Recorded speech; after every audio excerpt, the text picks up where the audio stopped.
week, but I'm joined now with Brian Catton, who's going to tell you a little bit about athletics here at Wesleyan. Brian? That's a great segue, Kate. Thank you. Well, it is March. No, it's April. It's April 1st, and we're no fools here. So we're going to get right into it.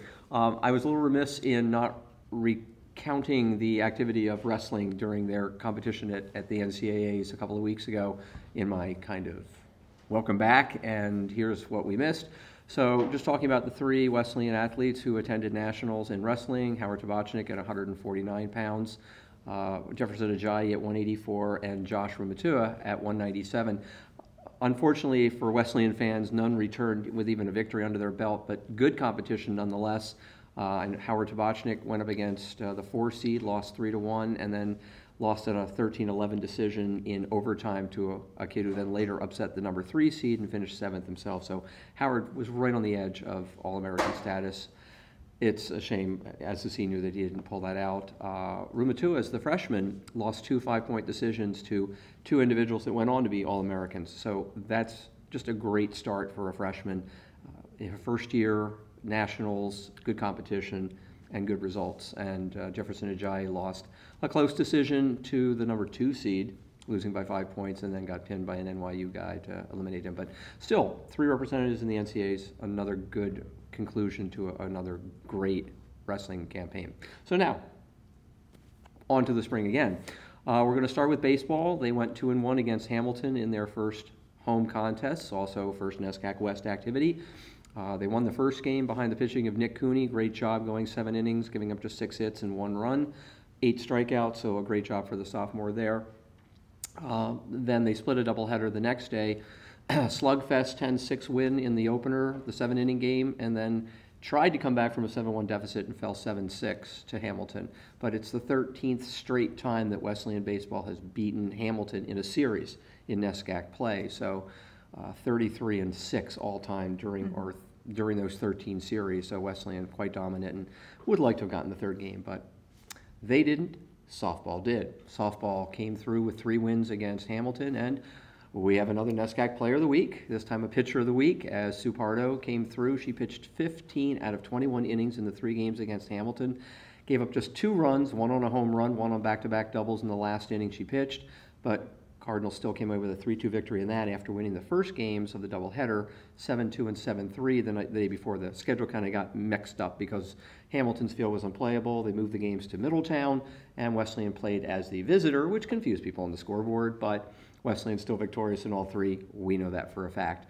And Sue had 24 strikeouts in her 15 innings pitched, so just she's becoming a dominant force, and we'll hope that she continues that when we get into more NESCAC West competition, particularly this weekend when they face Williams. So that will be nice. They have a 12-game win streak going that tied a school record. They can break that on Wednesday at home against Coast Guard, which fortunately graduated its All-American pitcher. So we're hoping Wesleyan beat them last year 8-4, but we'll have to see. Coach Jen Shea Lane is concerned about their hitting, but we'll see how it goes. She's not planning to start Pardo, but Laura Getchell is pretty dang good herself, and we'll hopefully they can get to that, lucky 13th win in a row.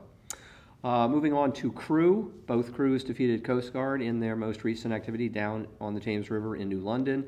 The men winning by about 11 seconds, the women by almost 14. Women, good turnaround. They lost the last 2 times they rode against Coast Guard. The men won for the 8th straight time against Coast Guard. And you'd kind of think Coast Guard would be good in the water. I mean, that's kind of their venue. And yet Wesleyan has been very strong in crew against the Coast Guard Academy, especially on the men's side with 8 straight wins. So men now 3-2, and the women at 5-0, looking very strong. Hope to see what they do up in Worcester when they face 4 different teams: Colby, WPI. The women will also go against Smith, the men against UMass Amherst, and both against Middlebury as well. So a couple of NESCAC schools up there. On to track and field. Both went down to Coast Guard and competed in the Coast Guard Invitational. This was a little more representative of what Wesleyan track could accomplish when more of the principal runners and throwers were in action. The women finished 2nd out of 11 schools, should have had 105 points. There was a little mix-up in which relay team running the 4x4 was really our A team. They should have gotten 2nd place. Somehow we ended up only getting 4th, so we lost a few points, but still. Good performances there. Julia Mark won the 1,500 meter. a really good time at this particular point in the season of 4:45 and change. The school record is like 4:36, and that was set 29 years ago by an All-American, Karen Borza. So to be running that speed in the early part of the season is a really good step forward for Julia Mark, and this could be maybe her year to break that record. Also, Sierra Olivius won the shot put, though technically she got first place points. There were some throwers there from the University of Rhode Island competing just to get some competition. They weren't scored, so we'll say Sierra won. So again, second place for them. The men were 6th out of 11, but the point scoring was good. They still don't have Ladarius Drew, our best sprinter, available yet. He's still coming off injury. But Paulie Lothar, the senior, won the 200-meter in a pretty good time of 22.5. But what's amazing is there were 55 competitors in that race at Coast Guard, which is just, that's astronomical. That's like 10 heats. And he took first place, so that's very, very a good performance for him. So that was good for the track teams to get a little more under their belt, and they'll be up at AIC running in another invitational this coming weekend. We'll see what that's all about. Tennis did not compete. They'll be starting their northern schedule up at Middlebury this coming weekend. Middlebury very strong in both men's and women's play, so that'll be a tough go for them. Women's lacrosse competed at home against Dominican out of New York, team they've never played before, Division II team, and the Cardinals dominated 13-4 the victory.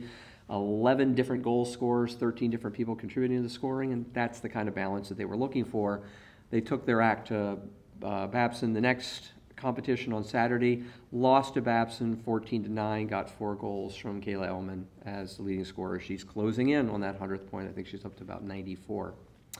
And we had a little men's lacrosse going on this weekend too, and we know there's some Little 3 championship stuff to talk about. And another victory as well, as the defense just totally dominated Gordon. So we'll let the principals here speak about that. And that's where things stand.